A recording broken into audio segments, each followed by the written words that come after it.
வணக்கம் ஃப்ரெண்ட்ஸ், இன்னைக்கு உங்களுக்கு நான் கேரட் பீன்ஸ் கேபேஜ் வச்சு ஒரு சிம்பிளான பொரியல் செஞ்சு காமிக்க போகிறேங்க.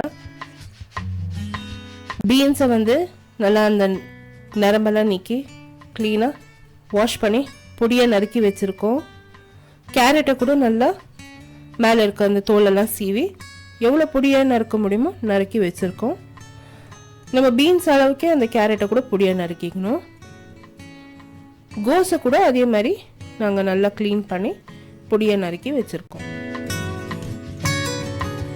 ஸோ இந்த 3 காய்கறி யூஸ் பண்ணி ஒரு சிம்பிளான பொரியல் ரெசிபி இன்னைக்கு செஞ்சு காமிக்கிறேன். கொத்தமல்லி ஒரு கைப்பிடி அளவுக்கு நல்லா வாஷ் பண்ணி அதையும் பொடியாக நறுக்கி வச்சுருக்கேன். பச்சை மிளகாய் கீரி வச்சுருக்கேன். 2 கொத்து கருவேப்பிலை தேவைப்படும். கடுகு தாளிக்கிறதுக்காக உளுந்து, கடுகும் உளுந்தும் நம்ம தாளிக்க போகிறோம். தேங்காயை நல்லா திருவி வச்சிருக்கேன். பெருங்காயத்தூள் கொஞ்சமாக தேவைப்படும். இப்போ ஃபஸ்ட்டு கடாயை நல்லா காய வச்சுருக்கேங்க. அதில் எண்ணெய் சேர்த்துருக்கேன். எண்ணெய் நல்லா காஞ்சி பொங்கி வந்ததும் அதில் நான் கடுகு சேர்க்க போகிறேன். கடுகு சேர்த்து நல்லா பொரிய விட போகிறேன். பொரிஞ்சு அடங்கணும். இது ரொம்ப முக்கியங்க. நான் நிறைய பேர் பார்க்குறேன் குக்கிங் பண்ணுறாங்க, கடுகு சேர்த்து இம்மிடியட்டாக எல்லா ஐட்டம்ஸும் சேர்க்கறதுக்கு ஆரம்பிக்கிறாங்க. எப்போவுமே கடுகு நம்ம சேர்த்ததும் அது நல்லா பொரிய விட்டுட்டு அடங்கணும். அதுக்கு பிறகுதான் நம்ம எல்லா இன்க்ரீடியன்ஸும் ஆட் பண்ணணும். கடுகு நல்லா பொரிஞ்சு அடங்கினதும் அதில் உளுந்து பெருங்காயத்தூள் சேர்த்துக்க போகிறேன்.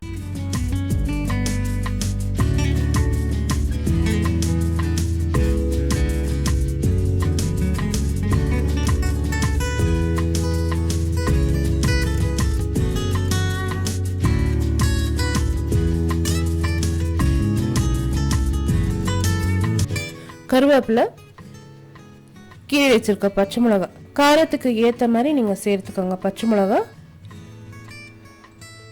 இப்போ நான் பீன்ஸ் கேரட் பொடியாக நறுக்கி வச்சிருக்க கேரட் சேர்த்துக்க போகிறேன்.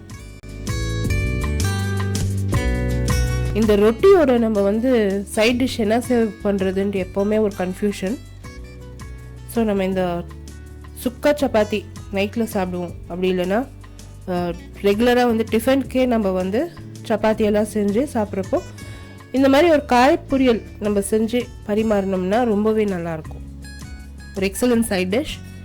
அதே மாதிரி நம்ம வீட்டில் மீல்ஸ்க்கு, சவுத் இண்டியன் மீல்ஸ்க்கு என்ன பண்ணுறதுன்னு தெரியலன்னா ஜஸ்ட் ஒரு தால் வேவிச்சு இந்த காய் பொரியல் நீங்கள் சர்வ் பண்ணிங்கன்னா பிரமாதமாக இருக்கும். பீன்ஸ் அண்ட் கேரட் நல்லா மிக்ஸ் பண்ணிவிட்டு 2 டேபிள் ஸ்பூன் அளவுக்கு தண்ணி தெளிச்சிருக்கேன். மூடி போட்டு ஒரு 2 நிமிஷம் நல்லா வேக விட்டுட்டேன்.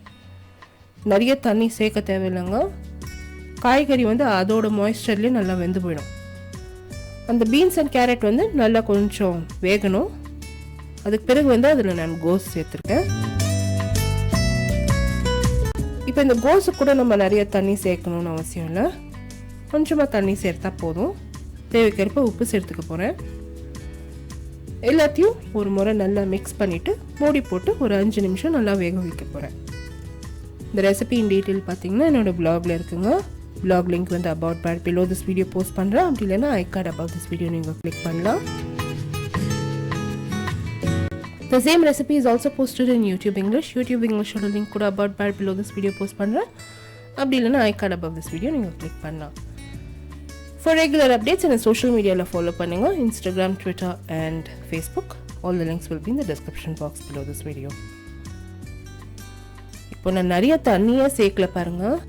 ஒரு 5 நிமிஷம் மூடி போட்டு எல்லா காய்கறியும் நல்லா வேகிறதுக்கு விட்டுட்டேன். இப்போ எல்லா காயும் நல்லா வெந்துருச்சு. ஒரு முறை செக் பண்ணிக்கோங்க உப்பு தேவைப்படுமான்னு. உப்பு தேவைப்பட்டால் சேர்த்துக்கோங்க. அப்படி இல்லையா இமீடியட்டாக அந்த தேங்காய் பூ நம்ம சேர்த்து ஒரு முறை நல்லா மிக்ஸ் பண்ணிவிட்டு ஸ்டவ் ஆஃப் பண்ணிட வேண்டியது தான். இதுக்கு மேலே நம்ம இது குக் பண்ண அவசியம் இல்லை. ஏன்னா அந்த தேங்காய் பூ ஃப்ளேவர் ரொம்ப நல்லாயிருக்கும். கோகோனட் அண்ட் காய்கறி மிக்ஸ் பண்ணி நம்ம சர்வ் பண்ணோம்னாலே ரொம்ப டேஸ்டியாக இருக்கும். ஸோ தேங்காய் பூ சேர்த்ததும் நிறைய ஃப்ரை பண்ணாதீங்க. இம்மீடியட்டாக ஆஃப் பண்ணிவிடுங்க. ஸ்டவ் ஆஃப் பண்ணிவிட்டு இந்த பொரியல் ரெடி ஆயிடுச்சு. மேலே வந்து நல்லா கொத்தமல்லியை தூவி சுட சுட பரிமாறுங்க. ஜஸ்ட் நீங்கள் சுக்கா சப்பாத்தி அப்படி இல்லைன்னா ரைஸோட இந்த பொரியலை நீங்கள் பரிமாறினீங்கன்னா ரொம்பவே சூப்பராக இருக்கும். ஒரு எக்ஸலண்ட் டிஷ், நிறைய ஆயில் இல்லை, ஒரு ரொம்ப ஹெல்தியான டிஷ் அண்ட் ஒரு நொடியில் பண்ணக்கூடிய ஒரு ஐட்டம். ஸோ கண்டிப்பாக ட்ரை பண்ணுங்கள். எல்லாருக்குமே இந்த காய் பொரியல் வந்து பிடிக்கும்னு நினைக்கிறேன். இந்த வீடியோ ரெசிபி உங்களுக்கு பிடிச்சிருந்தாக்கா எனக்கு தம்ஸ் அப் கொடுத்து சப்ஸ்கிரைப் பண்ணுங்கள்.